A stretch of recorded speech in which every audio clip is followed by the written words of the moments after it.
El reino de Dios está cerca de cada uno de nosotros y mucho más cuando nos reunimos en nombre del Señor. Donde hay 2 o 3 reunidos en mi nombre, allí estoy yo. Y 2 o 3 que expresan la riqueza de los dones del Espíritu, que distribuye gratuitamente dones, carismas, ministerios, todos para el bien de la Iglesia.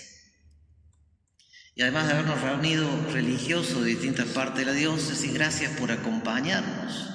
Aquellos que a través de las redes han sentido la invitación y hoy quieren rezar por los consagrados, los que han podido venir y los que no han podido venir, particularmente desde Ceres, pero la vida religiosa también trabaja un poquito como desde afuera. Las dominicas tucumanas, las dominicas mendocinas, las hermanas del sur de la diócesis que trabajan en los colegios, la Inmaculada de Génova, y otros que han pasado y acompañan y han dejado la marca de su carisma, desde los maristas hasta las hermanas de la Misericordia, hacerlos a todos presentes. Pero además de eso, al comienzo de la jornada nosotros compartíamos que los invitamos a peregrinar con nosotros a la Virgen, que ha sido robada a la parroquia de Fátima, así que agradecemos a la parroquia de Fátima que nos ha prestado la imagen peregrina jubilar. Hemos invitado a San Lucas, que providencialmente ya nos esperaba este día, y también a Nicodemo, ese personaje del Evangelio de Juan que fue de noche a ver a Jesús, pero que pues interviene. Y yo rescato primero de algo de Lucas, que me impactó y nos hace falta. Aparece en la primera lectura que Pablo se siente solo. Demas se fue para allá, el otro se fue para el otro lado. Solo se ha quedado conmigo Lucas. Y Pablo muestra su corazón en varias cartas también. Y algunos detallan que este saludo expresa cariño. Y acá me detuve a rezar. Qué bueno querernos entre nosotros. Hace un ratito nos decía el padre Alexis, antes de ser consagrados somos humanos y hace falta esa nota de humanidad, de calidez, de cariño, incluso para misionar. De hecho, fíjense, esta misa podría haber sido al final del encuentro y le pusimos a la mañana porque queremos vivir la Eucaristía como un envío. Cada saludo final de la misa es vayan en paz, y a veces lo entendemos, me quedo tranquilo, ya cumplí con el precepto, pero en realidad se vayan y vayan a llevar la paz. La misa siempre es un encuentro con Jesús que nos envía. Bueno, nos envía a crear vínculos como Pablo, que incluso se ocupa de tráeme la capa que me olvidé en Tróade, Alejandro el herrero me resulta insoportable. En el compartir con cariño se juegan todas esas realidades tan cotidianas, y la salvación también pasa por allí. Y este Lucas al que Pablo se refiere era médico, era griego o de origen griego, y es el que nos propone el Evangelio misionero, junto con el Evangelio el libro de los Hechos, el evangelista de los pobres, de la mujer, de la misericordia y compasión, del Espíritu. Pero me detenía en algo. Cuando él tiene que proponer el Evangelio, habla que quiere proponer ordenadamente y lo ordena hacia su destinatario. Mateo escribe a los de origen judío, entonces muestra cómo Jesús cumple las promesas. Lucas escribe a quienes no están tan embebidos de la cultura judía como nosotros y es capaz de adecuarse al destinatario. Valora al otro en su diversidad y adecua su lenguaje, sus gestos, su amor. Y muestra que la historia de la Iglesia es en realidad única, una repetición del misterio de Jesús. Por eso cuando nos hable de Esteban nos va a mostrar que Esteban tiene los sentimientos de Jesús y es capaz de perdonar Bueno, entonces un primer mensaje de este día jubilar. Querernos entre nosotros, sabernos enviados a un mundo al que tenemos que ser permeables, al que tenemos que escuchar, amar, comprender y descubrir su diversidad de lenguaje. De hecho, uno sería el lenguaje de la hermana Teresa de Calcuta con sus enfermos y otro que está trabajando con niños en medio de una escuela o con algunos que han sufrido diversos dolores de la vida. Y decía que también lo invitamos a Nicodemo. ¿Por qué? Porque estamos celebrando este jubileo casi ya en el postre del año jubilar, y los religiosos han celebrado un jubileo en Roma, un jubileo en Luján y también un jubileo en la América Latina, y en ese jubileo hicieron un camino de discernimiento hacia el futuro. Venían en un horizonte inspirador de las mujeres del alba, los religiosos de América Latina, como aquellas que anunciaron el Evangelio el día de la resurrección. Bueno, ahora se han propuesto o han descubierto que Dios le propone mirar a Nicodemo, ese hombre que fue de noche a ver a Jesús. Y la verdad que la propuesta es nacer de nuevo. La vida religiosa en su pequeñez tiene que nacer de nuevo.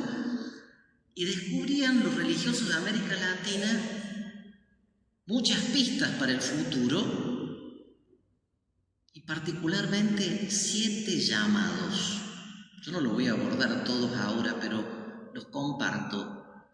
Decían en el CELAM, en la Clark, que nosotros tenemos que evitar un mundo herido con ternura y sabiduría profética y transformante, desde una conciencia de minoridad. Saben que esa palabra es muy franciscana, los frailes menores, pero hoy la está viviendo toda la iglesia. De hecho, un papa que se llama Francisco nos muestra un llamadito ahí.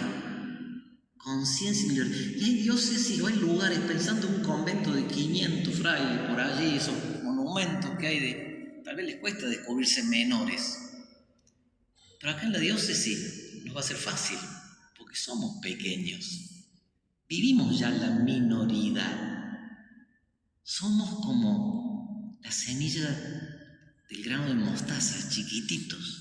Pero Jesús los comparaba, el reino es como un grano de mostaza. Yo cuando era niño juntaba granos de mostaza y los ponía en una cinta de transparente y los pegaba en una cajita de costura que tenía mi mamá porque me asombraba lo pequeñita que era esa semilla. No importa el tamaño, importa que tengamos vida y que querramos dar la vida. Si el grano de trigo que cae en tierra no muere, no da fruto. Minoridad llena de vida,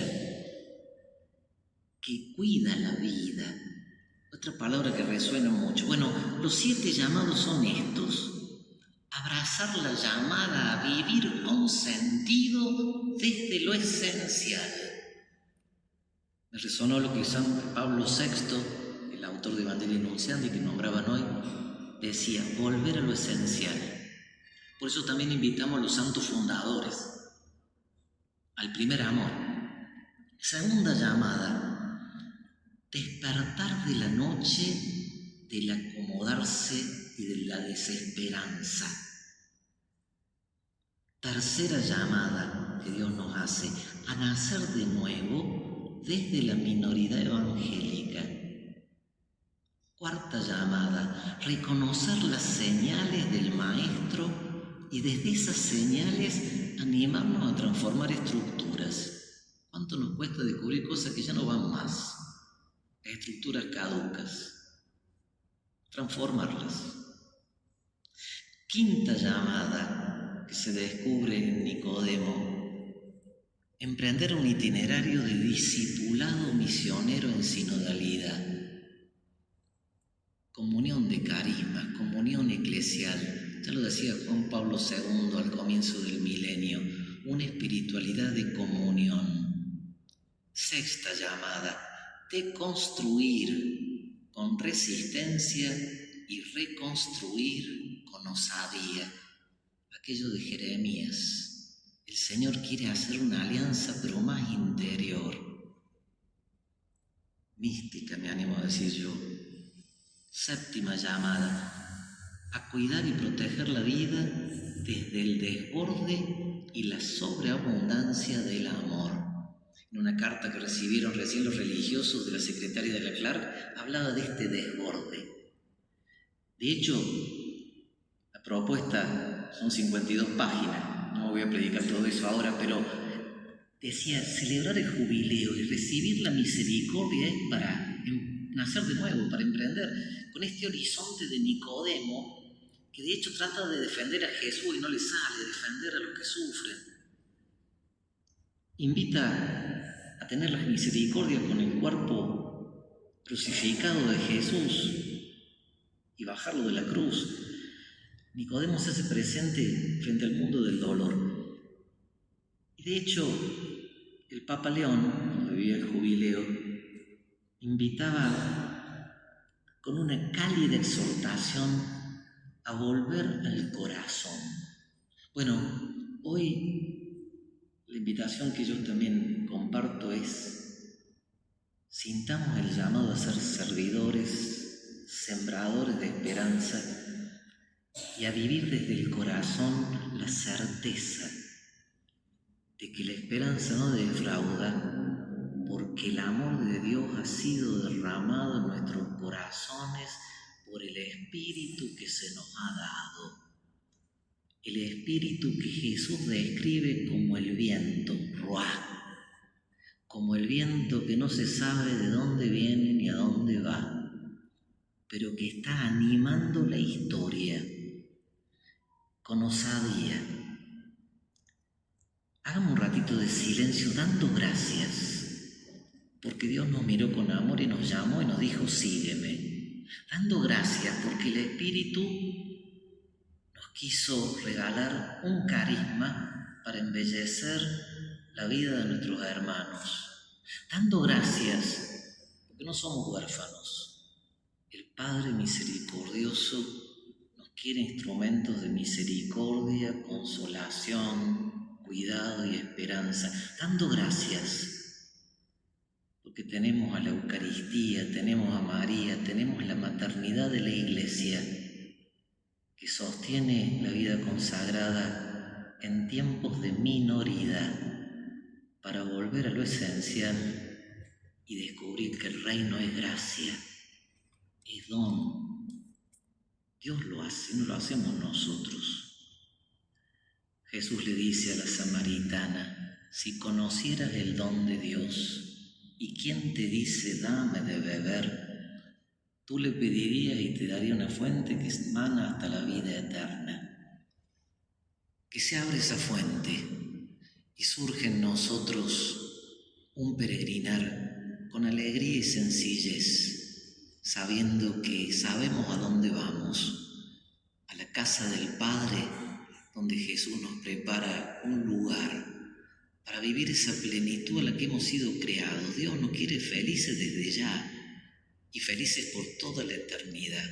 Que María, la que cantó el Magnificat, nos haga comprender esto y que los llamados que siente la vida consagrada en América Latina resuenen en nuestro corazón y nos hagan vivir con plenitud el don bautismal.